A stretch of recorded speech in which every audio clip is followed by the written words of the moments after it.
मन्त्रं नो यन्त्रं तदपि च न जाने स्तुतिमहो न चाह्वानं ध्यानं तदपि च न जाने स्तुतिकथा न जाने मुद्रास्ते तदपि च न जाने विलपनम् परं जाने मातः त्वदनुसरणं क्लेश।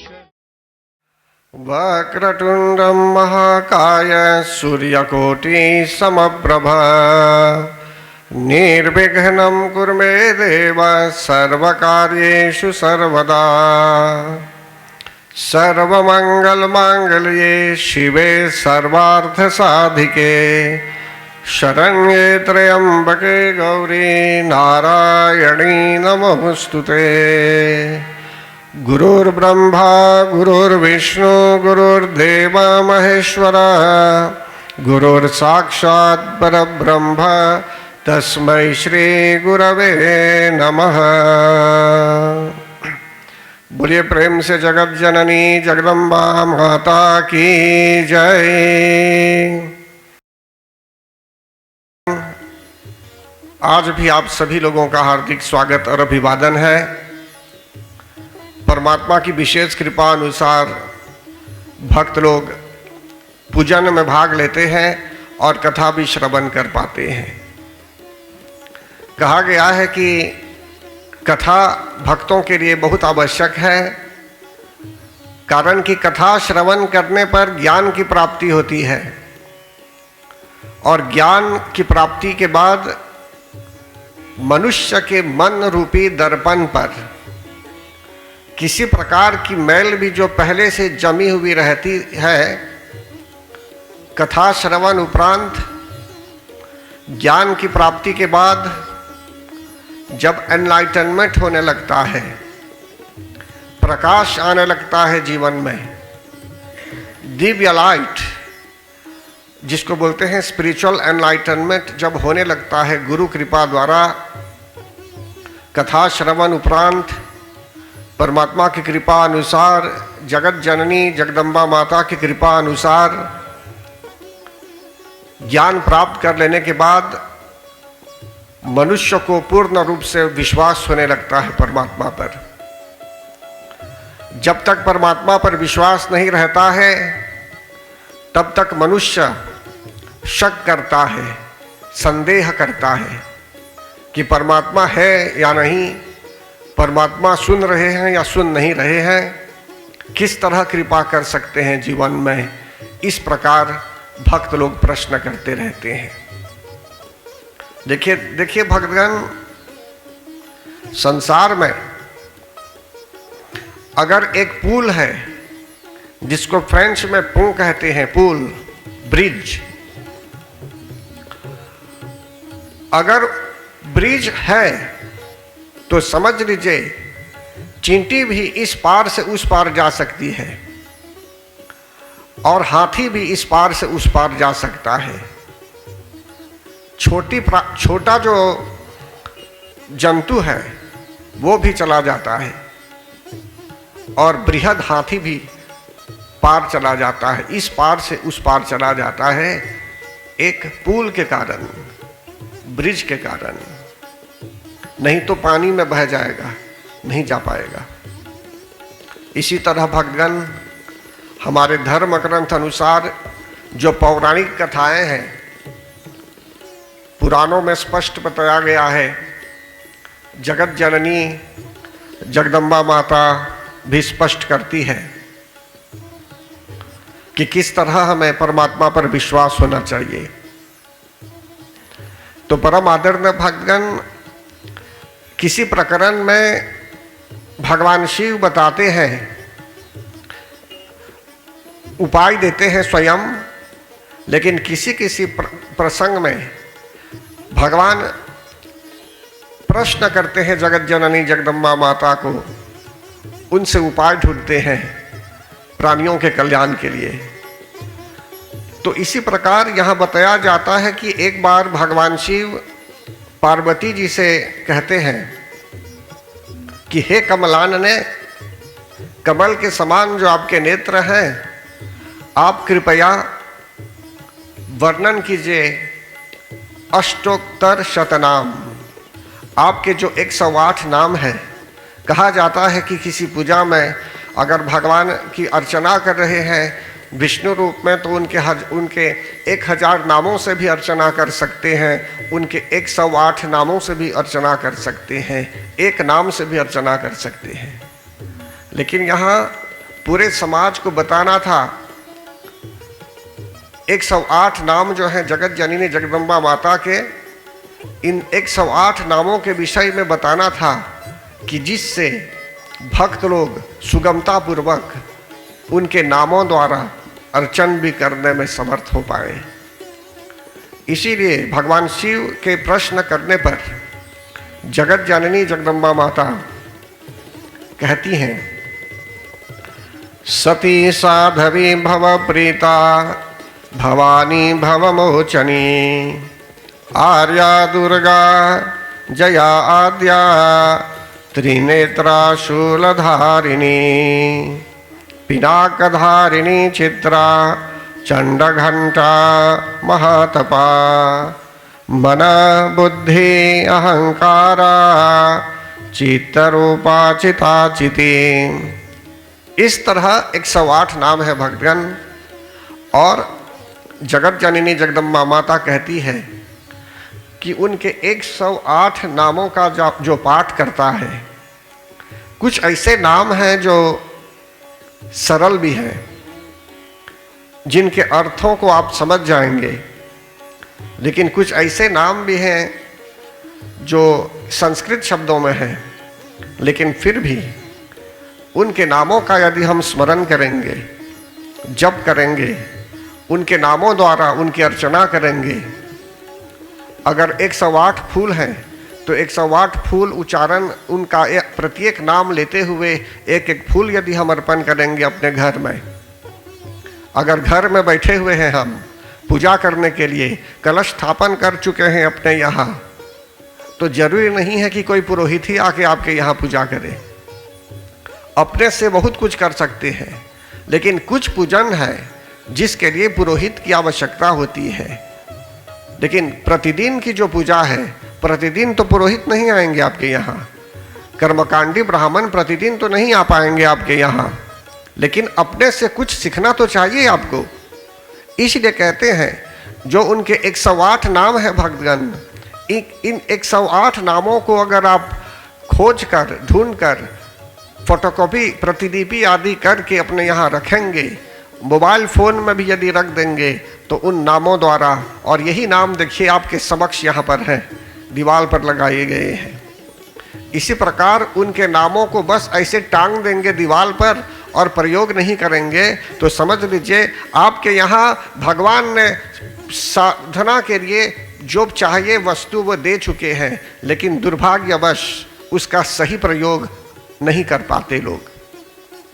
तो इसलिए भक्तगण यहाँ जगत जननी जगदम्बा माता के विषय में यहाँ बताते हैं, भगवान शिव फिर प्रश्न करते हैं कि हे देवी, या इदं प्रपठेत नित्यं दुर्गा नाम शताष्टकं न साध्यं विद्यते देवी त्रिषु लोकेषु पार्वती धनं धान्यं सुतं जायां हयं हस्तिनमेव च चतुर्वर्गं तथा चान्ते लभेन्मुक्तिं च शाश्वतीं।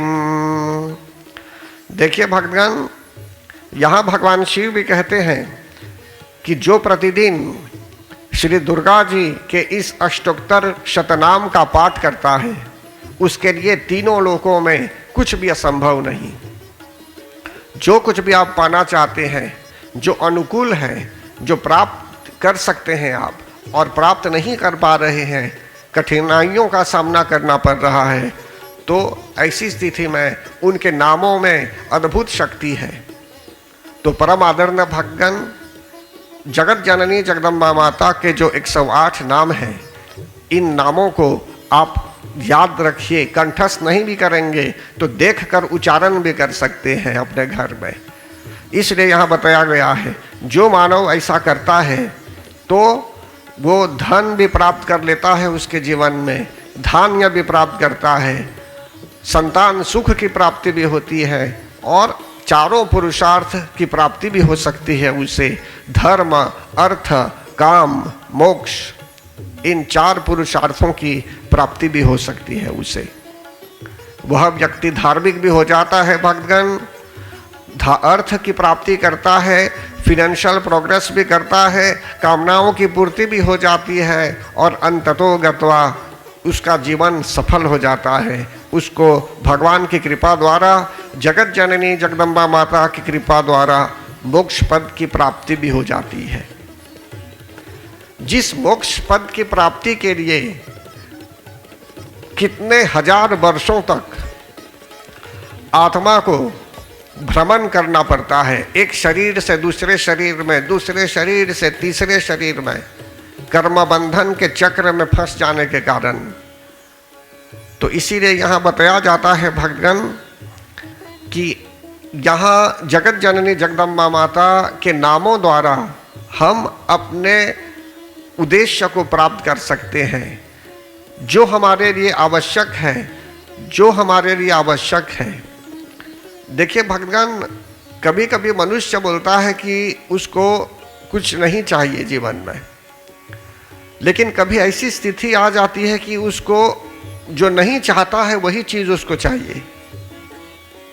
जैसे परीक्षा में कोई बालक जा रहा है, पढ़ाई नहीं करना चाहता है, बोलता है कि नहीं पढ़ेगा, परीक्षा बाद में है, 10 महीनों के बाद परीक्षा है होगी, इसलिए जो है सो कि अभी पठन की आवश्यकता नहीं है, बोलता है बाद में। फिर बोल सकता है कि हो सकता है कि अभी कोविड-19 है तो एग्जामिनेशन भी नहीं होगा, इसलिए पढ़ाई भी नहीं करेगा। लेकिन बाद में चाहे पोस्टपोन भी हो जाता है एग्जामिनेशन, लेकिन बाद में एक ऐसा समय आता है कि उसको तो उस परीक्षा में तो जाना ही जाना है।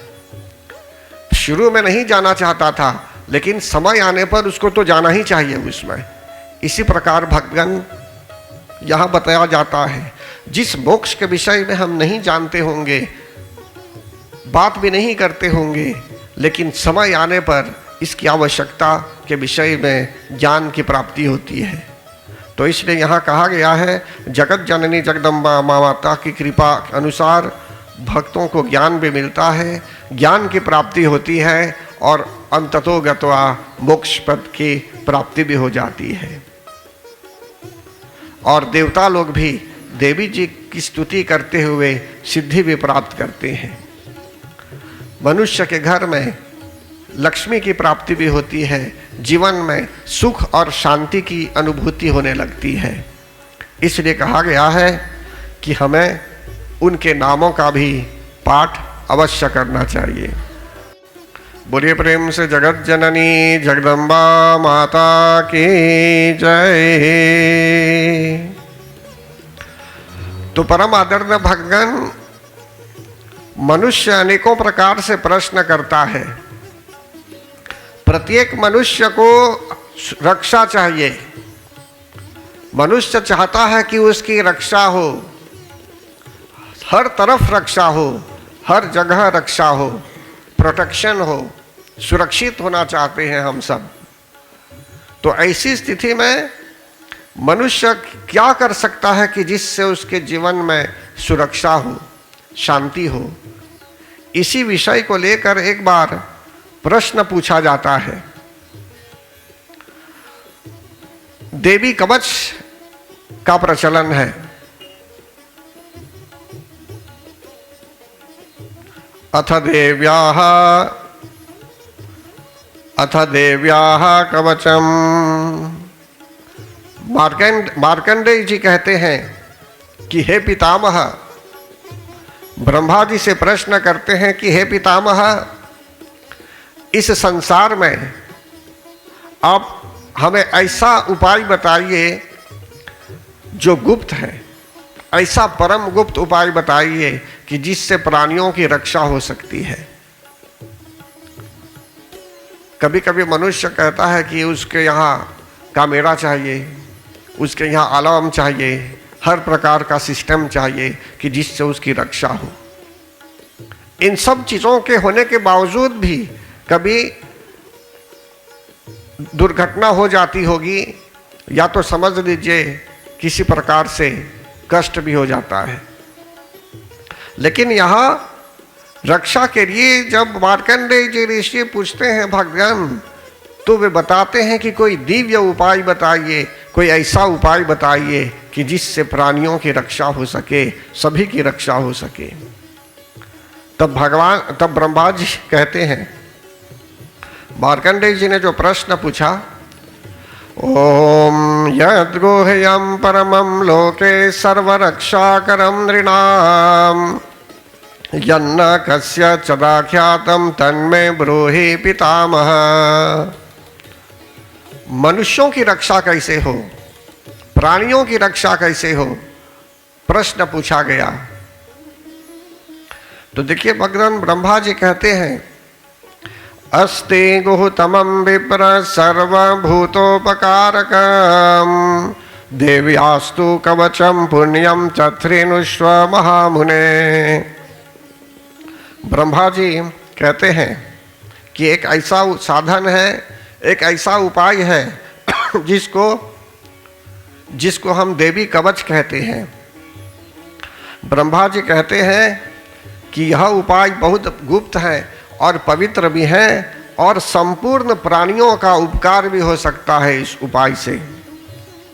तब ब्रह्मा जी बताते हैं कि 9 मूर्तियां हैं, जैसे बोलते हैं प्रथमम शैलपुत्री, द्वितीयम ब्रह्मचारिणी, तृतीयम चंद्रघंटेति, कुष्मांडेति, चतुर्थकम पंचमम स्कंदमातेति, षष्ठम कात्यायनीति च, सप्तमम कालरात्रिति, महागौरीति चाष्टमम, नवमं सिद्धिदात्री च, नव दुर्गा प्रकीर्तिताः। उक्तानि तानि नामानि ब्रह्मणैव महात्मना अग्निना दद्यमानस्तु शत्रु मध्ये गतोरणे। देखिए भक्तगण, ब्रह्मा जी कहते हैं कि जो व्यक्ति प्रथमम शैलपुत्री, मतलब कि एक ही शक्ति जो है उनके अनेकों नाम हैं, लेकिन 9 दुर्गा के रूप में वही शक्ति प्रसिद्ध है, और प्रत्येक नाम जो मैंने अभी आपको बताया, शैलपुत्री आदि, तो इन 9 दिनों में प्रतिदिन उनके अनेक नामों से पूजा की जाती है। लेकिन अलग अलग जो 9 रूप है, तो 9 रूपों के लिए हर एक दिन एक स्वरूप की विशेष आराधना की जाती है, और 9 दिनों तक प्रत्येक रूप की जो इन 9 रूपों में है इनकी आराधना की जाती है। तो परम आदरणीय भक्तगण यहाँ बताते हैं कि जो व्यक्ति संकट में है, अग्नि से घिरा हुआ है, अग्नि दद्यमानस्तु शत्रु मध्ये गतोरणे विषमे दुर्गमे चैव भयार्ताः शरणं गताः। जो अग्नि से घिरा हुआ है, फंसा हुआ है प्रॉब्लम में, शत्रु के मध्य में है, शत्रु लोग उसको पीड़ित कर रहे हैं, दुर्गम संकट में है वह मानव, तो कहते हैं भय के कारण जो देवी जी की शरण में रहता है, तो देवी जी ऐसी स्थिति में भी उस भक्त की पूर्ण रूप से रक्षा करती है, और किसी प्रकार का संकट नहीं होता उसे। न तेषां जायते किंचिद अशुभं रणसंकटे, नापदं तस्य पश्यामि शोक दुःखं भयं नहि। यैस्तु भक्त्या स्मृता नूनं तेषां वृद्धि प्रजायते, ये त्वां स्मरन्ति देवेशि रक्षसे न संशयः। ये त्वां स्मरन्ति देवेशि रक्षसे तान्न संशयः। देखिए भक्तगण, ब्रह्मा जी बताते हैं यहाँ कि यदि हम सब लोग रक्षा चाहते हैं, सुरक्षित होना चाहते हैं जीवन में, और संकट किसी प्रकार का नहीं चाहते होंगे, अगर संकट अचानक आ भी जाता है जीवन में तो बहुत दिनों तक नहीं रहता है संकट भक्तगण। इसलिए कहते हैं शोक नहीं रहता, दुख भी नहीं रहता जीवन में, और भय भी नहीं रहता। आपको किसी से भय नहीं रहता, न आपके घर में भय होगा, न समाज में भय होगा, न देश में भय होगा, न दुनिया में किसी से भय होगा, और न जो है सो कि आपके ऑफिस में भी कहीं भी किसी से भय नहीं होगा, कारण कि आप एक साधारण इंसान हो जाते हैं और आप में ज्ञान की वृद्धि होने लगती है और परमात्मा की असीम कृपा दृष्टि रहती है आप पर। इसलिए जो है सो कि कवच में बताया जाता है कि उनके नामों का जो जप करता रहता है, जो जगत जननी जगदम्बा माता की पूजा करता रहता है भक्तगण, तो अपने आप सुरक्षित करती है उन लोगों को। जगत जननी जगदम्बा माता अपने आप स्वयमेव इन भक्तों की रक्षा करती है। फिर कहते हैं भक्ति पूर्वक स्मरण करना चाहिए उनका। सिर्फ ऐसे ही याद कर देंगे काफ़ी नहीं है, लेकिन भक्ति पूर्वक, प्रेम पूर्वक। अगर आप एक भजन जानते हैं तो आप प्रतीक्षा मत कीजिए कि जब 10-20 लोग मिल जाएंगे तभी आप भजन गाएंगे। आप अकेले भी भजन गा सकते हैं, जगत जननी जगदम्बा माता को सुनाने के लिए अकेले मंत्र जाप भी कर सकते हैं उनको सुनाने के लिए, और प्रसन्नता की अनुभूति होगी आपको मंत्र जाप करते रहने में। तो इसलिए कहते हैं भक्तिया स्मृतम नूनाम, जो भक्ति से उनका स्मरण करता है तो शीघ्र अतिशीघ्र उसका कल्याण होता है। फिर कहते हैं तेषाम वृद्धि प्रजायते, एक तो कल्याण होता है और दूसरी बात है कि देवेशी रक्षसे तान्न संशयः, कि कोई संदेह नहीं, कोई शंका नहीं, जगत जननी जगदम्बा माता रक्षा अवश्य करती है। संकट में मनुष्य क्या करता है, इधर उधर सोचने लगता है, भगवान को भूल भी सकता है, लेकिन भगवान के ही विषय में और जगत जननी जगदम्बा माता के ही विषय में आज फिर से ज्ञान दिया जा रहा है हमारे धर्म ग्रंथों के आधार पर कि हमको उन्हीं की शरण में आना है। जैसे बताया गया कल, शरणागत दीनार्थ परित्राण परायणे सर्वस्यार्ति हरे देवी नारायणी नमोस्तुते। तो उनकी शरण में जो भी चला जाता है उसका कल्याण अवश्य होता है, संकट दूर हो जाता है और बाधा भी नहीं रहती, बाधाएं भी दूर हो जाती हैं। फिर कहते हैं उनके हमारे शरीर के अंदर भक्तगण जहाँ जो भी शक्ति चाहिए, जैसे बोलने के लिए वाक शक्ति चाहिए या नहीं, वाक शक्ति बोलने के लिए, देखने के लिए आँखों में रोशनी चाहिए, आँखों में शक्ति चाहिए, सुनने के लिए कानों में भी शक्ति चाहिए, चलने के लिए भी पैरों में शक्ति चाहिए। भक्तगण भोजन करते होंगे तो भोजन का सेवन जब करते हैं तो भी पाचन शक्ति चाहिए भोजन को पचाने के लिए, और भोजन तैयार भी करते हैं तो भी शक्ति चाहिए।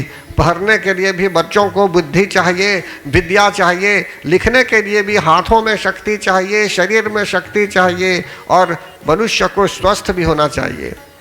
इसलिए कहते हैं कि हर एक क्षेत्र में हमें शक्ति चाहिए भक्तगण। तो यहाँ बता रहे हैं कि जो व्यक्ति कवच का पाठ करता है, देवी के नामों द्वारा स्तुति करता है, सिद्ध कुंजिका स्तोत्रम से भी उनकी जो स्तुति करता है, और अन्य नामों द्वारा 108 नामों द्वारा भी जो व्यक्ति स्तुति करता है, तो कोई क्वेश्चन ही नहीं है कि उसको प्रॉब्लम होगा भी तो बहुत मिनिमम, और वह प्रॉब्लम अपने आप सॉल्व भी हो जाएगा। तो कहने का तात्पर्य है यहाँ भक्तगण, सिर्फ अपने लिए प्रॉब्लम नहीं, पूरे देश को प्रॉब्लम हो सकता है, पूरी दुनिया को, पूरे संसार को भी प्रॉब्लम हो सकता है। इसीलिए कहा गया है हर एक व्यक्ति यदि स्मरण करता है तो बहुत लोग स्मरण करने लगेंगे और पूरे संसार की भी रक्षा हो सकती है। अभी देखिए कोविड-19 के कारण कितने लोग पूरी दुनिया में, पूरे संसार में रोगों से ग्रसित हैं, और कितने लोगों की मृत्यु भी हो रही है, कितने लोग संकट में हैं, अस्त व्यस्त है, अभी सब कुछ अस्त व्यस्त। तो कहने का तात्पर्य यहाँ यह है भक्तगण कि ऐसी स्थिति में हमको गमट नहीं करना चाहिए, ऐसी स्थिति में हमको प्रभु की शरण में आना है, जगत जननी जगदम्बा माता की शरण में आना है भक्तगण। और ऐसा नहीं कि आज आपने प्रार्थना की तो आपको शाम तक सॉल्यूशन मिल जाएगा, हो सकता है मिल भी जाएगा, लेकिन हो सकता है कि समय भी लगेगा। इसलिए भक्तगण मैं भक्तों से निवेदन करूंगा कि शीघ्र अतिशीघ्र अपने घर में अगर आप पूजा करते भी होंगे, या तो एक समय है जो आपके यहाँ उच्चारण आदि करने के लिए, तो देवी जी के नामों का स्मरण अवश्य कीजिए। पुस्तक को बंद करके मत रख दीजिए अपनी अलमारी में, अपने ड्रॉवर में, और बोलेंगे कि मेरे यहाँ ये पुस्तक है, ये पुस्तक है, ये पुस्तक है, सब है मेरे यहाँ। बताएंगे कि ये खे मेरे यहाँ ये है, मेरे यहाँ दुर्गा पाठ है, मेरे यहाँ सप्तशती है, मेरे यहाँ दुर्गा चालीसा है, लेकिन कभी भी एक बार भी आपने पूरा चालीसा का पाठ नहीं किया। सिर्फ बोलने के लिए बोल देते होंगे कि मेरे यहाँ ये पुस्तक है या वो पुस्तक है। कुछ भक्त लोग उच्चारण करते हैं, लेकिन ऐसे भी जन हैं जो सिर्फ कलेक्शन करते हैं अपने यहाँ पुस्तकों का कलेक्शन। तो यहाँ बता रहे हैं 108 नामों के विषय में मैंने कहा, कवच के विषय में भी स्तुति जो हम करते हैं भक्तगण, प्रतिदिन स्तुति जो करते हैं, और प्रथम दिन में शैलपुत्री देवी की भी अर्चना की जाती है। तो शैलपुत्री देवी कौन है? ये हिमालय की पुत्री हैं, मतलब कि उन्होंने अनेकों प्रकार से जो है सो की तपस्या भी की थी भगवान शिव से विवाह करने के लिए, तो उनको ब्रह्मचारिणी नाम से भी हम पुकारते हैं। तो भक्तों को अभी क्या है कि प्रथम जो शैलपुत्री देवी होती है भक्तगण, ये रू चक्र, हमारे शरीर के अंदर जो अनेकों चक्र होते हैं, तो एक रू चक्र होता है जो मूल आधार चक्र है जिसको बोलते हैं, उस जगह की प्रिजाइडिंग देती है वे। इसलिए जो है सो कि उनकी आराधना जब हम करते हैं तो इच्छाओं की कमी होने लगती है, फॉल्स डिजायर्स भी जाने लगते हैं, और मनुष्य जो है सो कि कुछ प्रगति करना चाहेगा, मतलब कि और स्पिरिचुअल प्रोग्रेस में उसका मन लगता है। इसलिए यहाँ बता रहे हैं आपको कि प्रथम दिन में शैलपुत्री देवी की जब अर्चना की गई, तो ऐसी स्थिति में उनकी कृपा अनुसार मनुष्य के जीवन में प्रकाश का आना शुरू हो जाता है। आपके घर में समझ लीजिए, माना जाए रास्ते से यहाँ तक आने के लिए, घर में प्रवेश करने के लिए अनेकों लाइट है, पग पग पर लाइट है। पहला एक लाइट बढ़ता है दरवाजे के यहाँ, तब आप अंदर जाएंगे, आंगन में थोड़ा आगे बढ़ेंगे। दूसरा लाइट बढ़ता है तो और थोड़ा आगे जाएंगे ना, तीसरा लाइट होगा तो और आगे जाएंगे, कारण कि एक लाइट एक जगह के लिए है, दूसरा लाइट स्पॉट करता है दूसरी जगह, तीसरा लाइट तीसरी जगह स्पॉट करता है। इसी तरह भक्तगण हमारे शरीर के अंदर भी जो चक्र है, एक चक्र है जिसको बोलते हैं मूलाधार चक्र। अगर यह चक्र प्रकाशित हो जाता है, इसमें दिव्यता की जागृति हो जाती है, और यह चक्र यदि एक्टिव हो जाता है पूजा प्रार्थना यज्ञ आदि से, तो ऐसी स्थिति में मनुष्य का मन भी पवित्र हो जाता है और कामनाओं से ग्रसित नहीं होता, उसमें भक्ति की जागृति भी हो जाती है, परमात्मा पर विश्वास भी होने लगता है, तब वह व्यक्ति तपस्या करता है। तो प्रथम दिन यदि श्रद्धा भक्ति प्रेम पूर्वक भक्तों ने अर्चना की, भक्तों ने पूजा की, तो समझ लीजिए जो उस व्यक्ति के शरीर के अंदर जो चक्रास है, जो कुंडलिनी शक्ति है, वही शक्ति जो है और ऊपर की ओर आने लगती है, और सगन चक्र नेवल चक्र के आसपास में जो होता है स्वाधिष्ठान चक्र की जो अधिष्ठात्री देवी है ब्रह्मचारिणी देवी, तो ब्रह्मचारिणी देवी ब्रह्म आचरण, जो देवी जिस देवी ने पार्वती के रूप में आराधना की और शिवजी से उनका विवाह भी हुआ, तो कहने का भाव यहाँ यह है कि हम भी यदि ब्रह्म आचरण करेंगे, ब्रह्म को पाने की इच्छा जब हम में हो जाएगी और प्रेम हो जाएगा परमात्मा के साथ, तो ऐसी स्थिति में हमको ब्रह्म अवश्य मिलेंगे। तो कहने का तात्पर्य यहाँ यह है, दूसरे दिन ब्रह्मचारिणी देवी से उनकी पूजा करने पर हम जो है सो कि और प्रसन्न होने लगते हैं, कारण कि शरीर के अंदर जो दूसरा चक्र है वह चक्र है जो मैंने कहा स्वाधिष्ठान चक्र, तो नेवल चक्र, वहाँ जो प्रिजाइडिंग देती है ब्रह्मचारिणी देवी, प्रकाश लाती है और मनुष्य को आनंद की अनुभूति होने लगती है, परमानंद की भी अनुभूति होने लगती है। एक प्रकार का आनंद है जो संसार में मनुष्य आनंदित होता है, उसको मटेरियल सुख मिलता है, उसी में प्रसन्न है। बैठे बैठे एक फिल्म देख लेगा, बैठे बैठे बात कर लेगा फोन के माध्यम से, सांसारिक बातें, खुश हो जाएगा। समय हो गया, टाइम पास हो गया उसका, थोड़ा हंस लेगा, थोड़ा रो लेगा, बातें हो गई, थोड़ी निंदा हो गई तो थोड़ी बड़ाई हो गई किसी की, बस जीवन चल रहा है अभी। लेकिन एक प्रकार से उसको मटेरियल सुख मिल रहा है अभी। या चाय पीने की इच्छा होगी, प्रसन्नता होती है चाय पी लेने पर, खुश है वह आदमी, प्रसन्न है और आगे नहीं देख रहा है वो। तो इसी प्रकार यहाँ बता रहे हैं आपको कि ब्रह्मचारिणी देवी की जब कृपा प्राप्त करते हैं तो सिर्फ मटेरियल सुख नहीं मिलता है हमें, मटेरियल सुख तो भरपूर हमें देगी, लेकिन मटेरियल सुख के अलावा फॉगलाइट जैसे दूर तक देखता है मोटर में, तो इसी प्रकार आप दूर तक देखते हैं और ब्रह्म की खोज में निकल जाते हैं, ब्रह्म के आचरण करने लगते हैं। हम सब ब्रह्मचारिणी की कृपा, ब्रह्मचारिणी देवी की कृपा दृष्टि प्राप्त कर लेते हैं। तो द्वितीय दिवसीय पूजा जो है भक्तगण, और अभी जो पूजा हम कर रहे हैं इसकी विशेष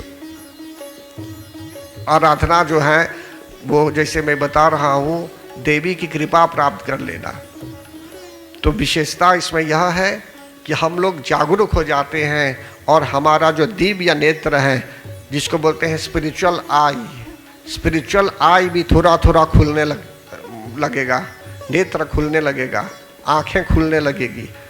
दोनों आंखें तो खुली हुई हैं, लेकिन दिव्य नेत्र, तीसरा जो नेत्र है जिसको बोलते हैं दिव्य नेत्र, वह नेत्र ज्ञान चक्षु बोलते हैं उसको, तब मनुष्य में परिपक्वता आने लगती है।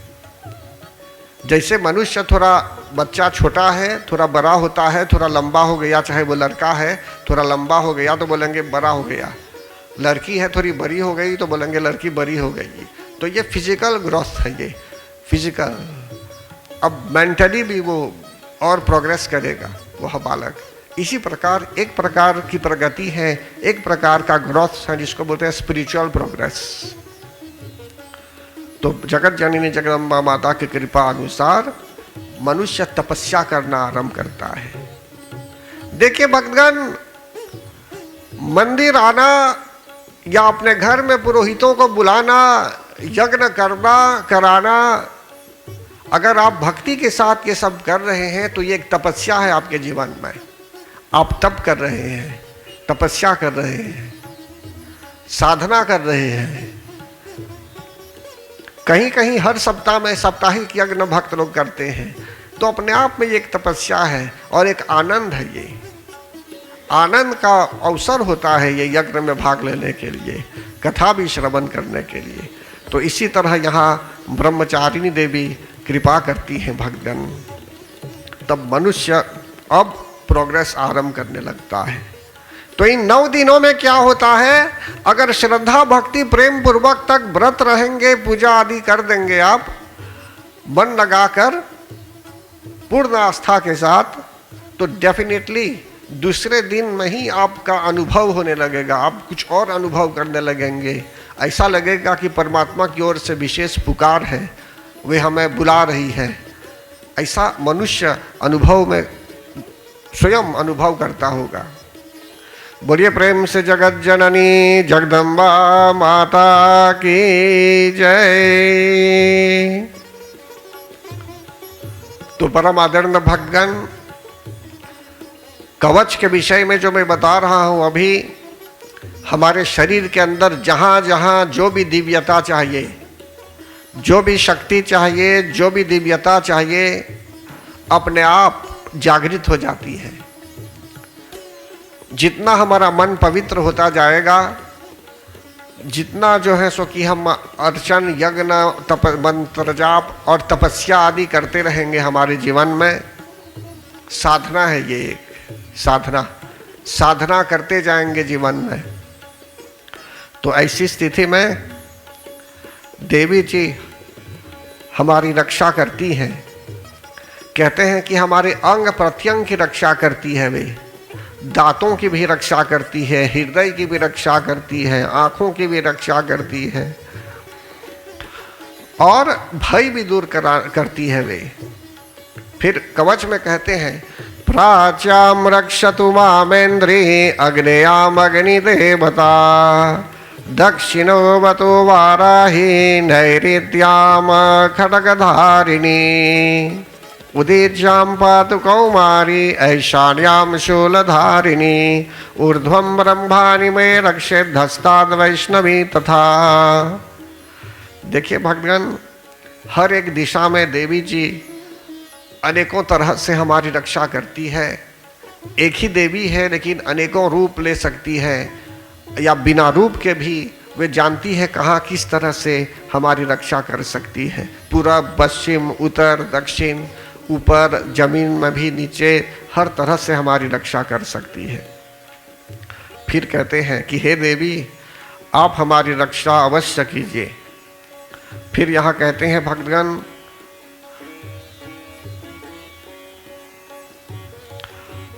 जो भी अंग प्रत्यंग है हमारे, प्रत्येक अंग प्रत्यंग की रक्षा करती है वे, लेकिन हमारे अहंकार की भी रक्षा करती है, प्राण की भी रक्षा करती है और आयु की भी रक्षा करती है।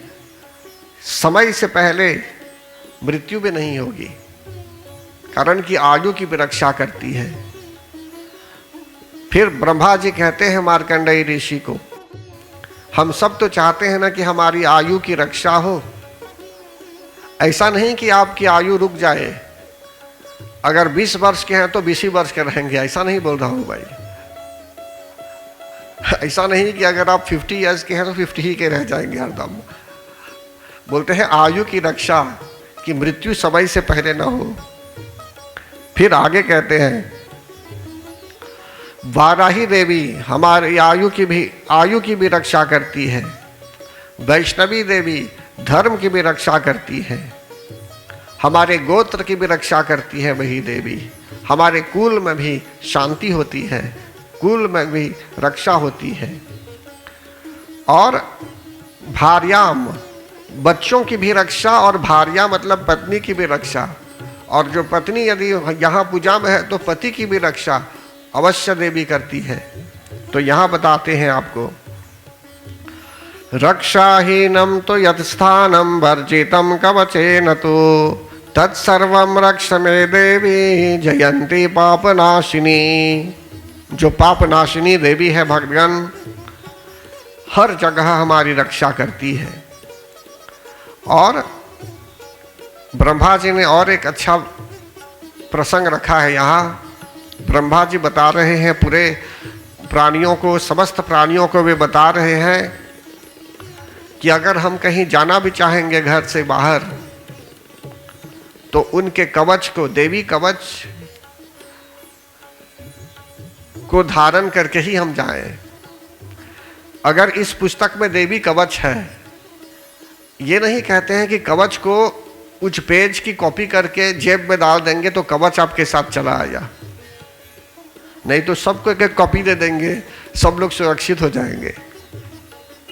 बोलते हैं कि मंत्र जाप करते हुए या तो कवच का जो पाठ है, अगर आप संस्कृत शब्दों द्वारा पाठ नहीं भी करते होंगे तो इसको हो सके तो पढ़ लीजिए। अंग्रेजी में जो उसका मीनिंग है नीचे, या हिंदी में जो अर्थ है, जो भावार्थ है, उसी को पढ़ लीजिए। तो ऐसा कर लेने से एक प्रकार से रक्षा होती है। और इसका सदा सर्वदा पाठ करते रहेंगे तो कहते हैं कि अपने आप सुरक्षित हो जाएंगे। आप जैसे जा भी रहे हैं कहीं तो ऑलरेडी आप सुरक्षित हैं। पद्मेकं न गच्छेतु यदि चेच्छो भवात्मनः कवचेनावृतो नित्यं यत्र त्रैव गच्छति। जहाँ जहाँ देवी जी के कवच को धारण करने वाला प्राणी जाता है, तहाँ तहाँ उसकी सुरक्षा देवी जी स्वयं करती है। फिर कहते हैं और वहाँ हर प्रकार से उस व्यक्ति को लाभ भी होता है और सिद्धि की प्राप्ति भी होती है।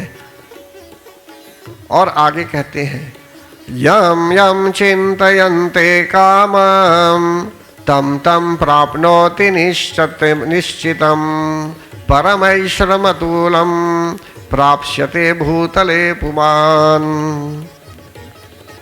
जिस किसी प्रकार की अच्छी इच्छा भी होती है, कामना भी होती है, तो देवी जी के भक्तों की कामनाओं को वे अवश्य पूर्ण करती है। फिर कहते हैं तीनों लोकों में हमारी रक्षा होती है। और यह जो कवच है देवताओं को भी आसानी से नहीं मिलता भक्तगण, लेकिन हम लोग मनुष्य हैं, हम लोग इसका सही रूप से पाठ यदि करेंगे तो कैसे पाठ करेंगे? तो कहते हैं त्रिसंध्यम यह पठेत प्रयतो नित्यम त्रिसंध्यम श्रद्धयान्वितः दैवी कला भवे तस्य त्रैलोक्येश्व पराजितः जीवेद वर्षशतं संग्राम मृत्यु विवर्जितः। देखिए भक्तगण, ब्रह्मा जी यहाँ बताते हैं कि दैवी कला प्राप्त कर लेते हैं, डिवाइन क्वालिटीज होने लगती हैं हम में। किस प्रकार की क्वालिटीज डिवाइन है भक्तगण? जैसे किसी से बात भी कर रहे हैं आप, प्रेम से बात करेंगे, एक डिवाइन क्वालिटी है ये। आप गरजेंगे नहीं। हो सकता है कि आप विद्वान हैं, लेकिन बात भी करते हैं तो वो पोलाइटनेस नहीं है, मतलब जाए स्वीटनेस नहीं है, बात करने में रफ है। तो ऐसी स्थिति में क्या होता है? एक दैवी कला की कमी है। तो देवी जी जब कृपा करती हैं तो आपको सब कला दे देती है, सब डिविनिटी हर प्रकार से आपको डिवाइन कर देती है। एक उदाहरण मैंने दिया सिर्फ अभी। तो कहने का भाव यह है कि दैवी कृपा अनुसार हम पूर्ण आयु जीते हैं और समय से पहले मृत्यु भी नहीं होती। फिर इसमें कहते हैं त्रिसंध्यम। देखिए भक्तगण, पूजा कब करेंगे? तो कहते हैं पूजा तो अनेकों प्रकार से कर सकते हैं, लेकिन त्रिसंध्यम, 3 संध्याएं हैं। एक प्रातःकालीन संध्या, सूर्योदय से कुछ पहले और बाद का समय। एक है मध्यकालीन संध्या, 12 बजे से कुछ पहले और बाद का समय। और एक है सायंकालीन संध्या, शाम के समय। तो क्या हम लोग संध्या करते हैं? प्रातःकालीन संध्या करते हैं या सो जाते हैं? मध्यकालीन संध्या 12 बजे प्रार्थना करते हैं या सिर्फ लंच के लिए बैठ जाएंगे? शाम को संध्या है, सूर्यास्त से कुछ पहले और बाद का समय। संध्या उपासना करते हैं या ऐसे ही भोजन परोस कर खा जाते हैं? तो ये विचारणीय बात है ये। तो यहाँ फिर से ब्रह्मा जी हमको रिमाइंड करा रहे हैं, धर्म के उत्थान के लिए फिर से कथा के माध्यम से भक्तों को शिक्षित कर रहे हैं कि हर एक संध्या हमारे लिए जरूरी है। तो संध्या काल में जो देवी जी के नामों का थोड़ा उच्चारण कर लेता है प्रसन्नता के साथ, या कवच जो मैं बता रहा हूँ, ये जो अन्य भाषाओं में भी अनुवादित है, ट्रांसलेटेड है, ये आप हिंदी नहीं समझ पा रहे होंगे तो अंग्रेजी में भी अगर पढ़ पाएंगे या तो सुन भी लेंगे उसको, तो इससे भी आपको शांति की अनुभूति हो सकती है। तो इसलिए यहाँ बताया जाता है क्या होता है फिर कवच के धारण करने से, सभी लोग जानते होंगे। चलिए एक प्रार्थना करते हैं एक साथ, फिर इसके बाद जो है सो कि मैं जानता हूँ सभी लोग अभी मास्क धारण किए हुए हैं, इसलिए बहुत मंत्र आपसे उच्चारण नहीं करवा रहा हूँ, कारण कि एक तो मास्क है आपके साथ और सेकेंडली जो है सो कि उच्चारण करने में कठिनाई हो सकती है, इसलिए मैं स्वयं बात कर रहा हूँ। ज्ञान का प्रचार हो रहा है अभी कि जिससे आप कम से कम सुन लेंगे, लेकिन एक ही बार हम लोग एक साथ गाएंगे। अभी छोटा सा एक धुन है देवी जी का इनामों का। बोल मन मेरे जय जगदम्बे, बोल मन मेरे जय जगदम्बे, बोल मन मेरे जय जगदम्बे, बोल मन मेरे जय जगदम्बे, बोल मन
माता के नामों के साथ साथ शिव जी का भी नाम ले लेंगे, शक्ति का भी नाम लेंगे, शिव शक्ति का नाम लेंगे।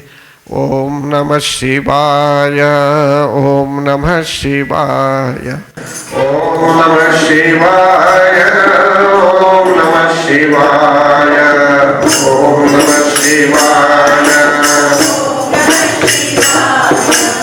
ओम नमः शिवाय, ओम नमः शिवाय, ओम नमः शिवाय, ओम नमः शिवाय, ओम नमः शिवाय, ओम नमः शिवाय, ओम नमः शिवाय, ओम नमः शिवाय, ओम नमः शिवाय, ओम नमः शिवाय, ओम नमः शिवाय, ओम नमः, ओम नमः शिवाय, ओम नमः शिवाय, ओम नमः शिवाय, ओम नमः शिवाय, ओम नमः शिवाय, ओम नमः शिवाय, ओम नमः शिवाय, ओम नमः शिवाय, ओम नमः शिवाय, ओम नमः। तो परम आदरणीय भक्तगण, शिव जी का भी नाम जब लेते हैं तो उसमें शक्ति भी अवश्य साथ है। कारण कि शिव शब्द से यदि हम ई को हटा देंगे तो उसका अर्थ ही बदल जाता है, शव हो जाता है। शव मुर्दे को कहते हैं, लेकिन फिर भी यहाँ कहने का भाव है कि ई जो है कितना आवश्यक है उस शब्द में। शव शब्द में यदि ई शब्द लगा देंगे तो उसका अर्थ ही बदल जाता है, शिव हो जाता है। तो इसलिए यहाँ बताते हैं कि भक्तों के जीवन में अगर आप कृपा चाहते हैं परमात्मा की सेवा में लगना चाहते हैं तो आप कैसे करेंगे? आप बताइए मुझे। आप अगर एक नारियल खाना चाहते हैं या तोड़ना चाहते हैं और आपके घर के आंगन में एक पेड़ है, अगर एक सीढ़ी है कि उसके माध्यम से आप चढ़ जाएंगे, वहाँ घर में सीढ़ी है या तो जो है सो कि फर्स्ट फ्लोर है ऊपर, तो आप सीढ़ी जो ऑलरेडी है घर में ऊपर जाने के लिए उसके माध्यम से ऊपर चले जाएंगे तो हो सकता है कि आपको नारियल मिल जाएगा ऊपर। तो इसी प्रकार भक्ति प्राप्त करने के लिए, भगवान की कृपा प्राप्त करने के लिए, भगवान को प्रसन्न करने के लिए हमको पहले सेवक बनना चाहिए। सेवा कीजिए, भगवान की सेवा कीजिए। अगर यज्ञ हो रहा है, पूजा की जा रही है, तो बस सेवक के रूप में वहां रहिए, सेवा भाव से भगवान की प्रसन्नता के लिए। अगर सेवा में लग जाएंगे तो आनंद की अनुभूति होने लगेगी, प्रसन्नता की अनुभूति होने लगेगी। डायरेक्ट भक्त नहीं बन सकते, ऐसे सर्विस पहले चाहिए। अभी देखिए, जो मैं आप लोगों को समझा रहा हूं यह भी एक सेवा है कि ज्ञान प्रदान किया जा रहा है और जगत जननी जगदम्बा माता की यही इच्छा है कि उनके समस्त भक्तों को ज्ञान की प्राप्ति हो। इसीलिए नवरात्र में ज्ञान का वितरण होता है, ज्ञान प्रदान किया जाता है कथा के माध्यम से। अब देखिए, इसमें ब्रह्मा जी क्या बताते हैं हमें। जो कवच आदि हैं, एक स्विच ऑन बटन नहीं है ये कि जैसे हमने स्विच ऑन किया यहां आपको लाइट मिल जाएगा। ये डिविनिटी है, ये डिविनिटी। इसमें प्रेम भाव, इसमें मंजन करना चाहिए। मंजन समझते हैं ना? मंजन का अर्थ है कि इसमें गोता लगाना है सत्संग में, तब जाकर धीरे धीरे थोड़ा थोड़ा ज्ञान मिलता है। नहीं तो पूरी पुस्तक ही आपको दे दूंगा तो कपार में नहीं रख पाएंगे। कैसे रखेंगे सब पुस्तक एक बार कपार में? इसलिए कहते हैं कि थोड़ा थोड़ा प्रसाद के रूप में मिलता है। इसीलिए भक्त लोग जो सेवक होते हैं, देखिए भगवान के लिए फूल भी ला रहे हैं अर्पण करने के लिए, कारण कि इनमें सेवा भाव है। इनको भगवान की चिंता है कि उनको, या जगत जननी जगदम्बा माता की चिंता है कि उनको फूल चाहिए, और फूलों से जगत जननी जगदम्बा माता के लिए हार की तैयारी भी हो सकती है। तो ये एक भाव होता है ये, या किसी ने कह दिया लाने के लिए, तो भी जिसने कह दिया लाने के लिए, तो उसमें ये भाव जागृत हो जाता है। तो इसीलिए भक्तगण बोलते हैं सेवा से ही मेवा की प्राप्ति होती है। तो आज के परिवेश में भक्त लोग सेवक के रूप में नहीं रहेंगे और भक्त बनना चाहेंगे, तो ऐसा ही नहीं होता है ये। तो यहां ब्रह्मा जी कहते हैं नश्यन्ति व्याधया सर्वे लूटा विस्फोटकादयः स्थावरं जंगमं चैव कृत्रिमं चापि यद्विषम्। यहाँ बहुत आवश्यक बात है भगवान ब्रह्मा जी बताते हैं कि जो भी बीमारियां हैं, जो भी चिंता है आपके अंदर, आधि और व्याधि, दो प्रकार की बीमारियां हैं। एक साइकोलॉजिकल प्रॉब्लम, मन स्थिति ठीक नहीं रहती, या तो घर में उपद्रव, या तो समाज में उपद्रव, या तो कमिटी में उपद्रव, या तो देश में, या तो अन्य जगहों में भी प्रॉब्लम्स, विचारों के मतभेद, डिस्कशंस, आर्ग्यूमेंट, तो इससे चिंता होने लगती है, व्याधि होने लगती है। और एक प्रकार की बीमारी है जो फिजिकल प्रॉब्लम होने लगता है मनुष्य को, प्रॉब्लम, चिंता, चोट लग गई, ये भी एक बीमारी है। लेकिन एक जो है सो कि उसको देख सकते हैं कि चाहे चोट लगी हुई है, कोई बीमार है व्यक्ति, ऐसा अनुभव हो सकता है। किसी को तप लगा है तो ऐसे चेक कर देंगे मशीन से, गन शॉट कर देंगे, तो बोलेंगे क्या इतना हो गया उसका, ये हीट कितना है शरीर में, कितना, सही बोलता हूँ यहाँ गलत। लेकिन एक ऐसा है कि उसके कपार के अंदर है, वहां मशीन गन शॉट नहीं कर सकते हैं, कितनी चिंता है उसको आप चेक कर सकते हैं क्या?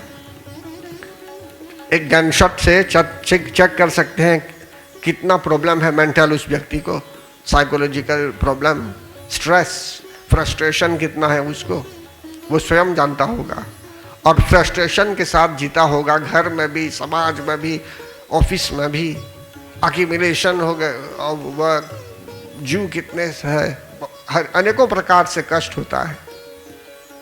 लेकिन फिर भी देवी जी की शरण में रहेंगे, आते रहेंगे। बस मैंने कहा एक पुल है, बस आपको धीरे धीरे चलना है और पार हो जाएंगे, इस पार से उस पार चले जाएंगे। When there is a bridge, एक ब्रिज है, you have to just walk on the bridge and then you are going to go on the other side.